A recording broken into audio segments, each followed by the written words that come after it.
एवढ्या श्रीमंत कुटुंबात कल्पना चावला जन्माला आल्या, घरात मर्सिडीज गाडी असताना ही मुलगी कधीही शाळेत त्या गाडीतनं गेली नाही. अगदी इंजिनिअरिंगला असताना, मी पुढचा किस्सा सांगतो की इंजिनिअरिंगला असताना त्याने आपल्या वडिलांना खाली बसून वाटाण्याच्या शेंगा सोलायला लावलेल्या होत्या. त्या खानावळी देखील जात नव्हत्या. 8वीच्या वर्गात असताना या मुलगीनं आपल्या आयुष्याचं स्वप्न ठरवलं होतं. आपल्या अभ्यासाच्या खोलीमध्ये अंतराळ यानाची चित्र चिकटवलेली होती.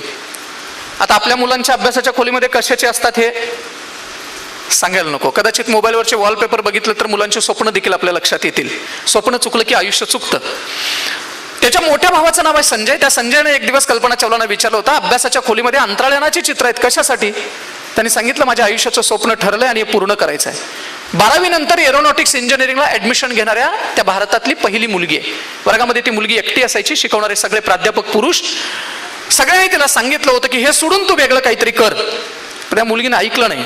हे शिक्षण पूर्ण झाल्यानंतर अमेरिकेतल्या पुढच्या शिक्षणासाठी त्या पुढच्या विद्यापीठामध्ये गेल्या. ते सगळं शिक्षण पूर्ण केलं. 1988 साली त्या नासामध्ये दाखल झाल्या आणि 1998ला शास्त्रज्ञ पदाची एक जागा निघालेली होती. जागेसाठी त्याने ऍप्लिकेशन केलं. त्या जागेसाठी निवड व्हायला 1200 टेस्ट पास व्हाव्या लागत होत्या. मी 12 म्हणालो नाही, 1200. तुम्ही म्हणाल इतक्या? हो, त्याचं कारण आहे, नांदेडवरनं मुदखेडला जाऊन यायचं नाहीये. पृथ्वीची गुरुत्वाकर्षण कक्षा भेदून अंतराळयानात जायचंय. जाणारी व्यक्तीही तेवढ्या क्षमतेची पाहिजे, ताकदीची पाहिजे. सुनीता विल्यम्स 8 दिवसासाठी गेल्या होत्या. 286 दिवस त्यांना वरती राहावं लागलं होतं. आणि ही आठवण आहे, ज्यावेळेस कल्पना चावलांचं निधन झालं होतं, सुनीता विल्यम्स त्यांच्या घरी 3 महिने अमेरिकेमध्ये राहिले होत्या, टेक्सासमध्ये, त्यांच्या आईच्या जवळ. आणि सुनीता विल्यम्सने हे स्वतः सांगितलं की कल्पना चावलांचं स्वप्न मी पुढे घेऊन जाण्याचा प्रयत्न केला. 1200 टेस्ट होत्या. काय टेस्ट होत्या? ती मुलगी किती वाजता उठते, किती वाजता झोपते, तिचा आहार कोणता आहे, ती कोणत्या पुस्तकांचं वाचन करते, तिचे मित्रमैत्रिणी कोण आहेत, निर्णय घेण्याची क्षमता कशी आहे, ह्या सगळ्या टेस्ट होत्या. आणि याच्यामध्ये मानसिक क्षमता चाचणी जी असते, त्या मानसिक क्षमता चाचणीमध्ये कल्पना चावलांना जगात सगळ्यात जास्त मार्क आहेत. पत्रकारांनी त्यांना प्रश्न विचारला होता, दीदी मानसिक क्षमता चाचणीमध्ये तुम्हाला जगात सगळ्यात जास्त मार्क आहेत, याच्या पाठीमागचं कारण काय? आणि त्या कल्पना चावलांनी त्यावेळेस दिलेलं उत्तर हा आजच्या व्याख्यानाचा विषय आहे.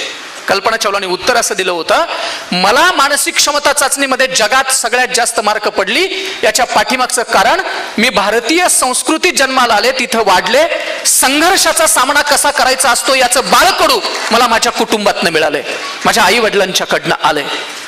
जगाच्या व्यासपीठावरती कर्तृत्व सिद्ध केल्यानंतर कल्पना चावलांच्या मुखातले हे उद्गार आहेत की मला संघर्षाचा सामना करायचं बाळकडू मला माझ्या कुटुंबातनं मिळालंय. आणि ज्या देशाची ओळख एकत्र कुटुंब पद्धती म्हणून आहे, त्या देशामध्ये आता आम्ही विभक्त कुटुंब पद्धतीचा पुरस्कार करायला लागलेलो आहोत.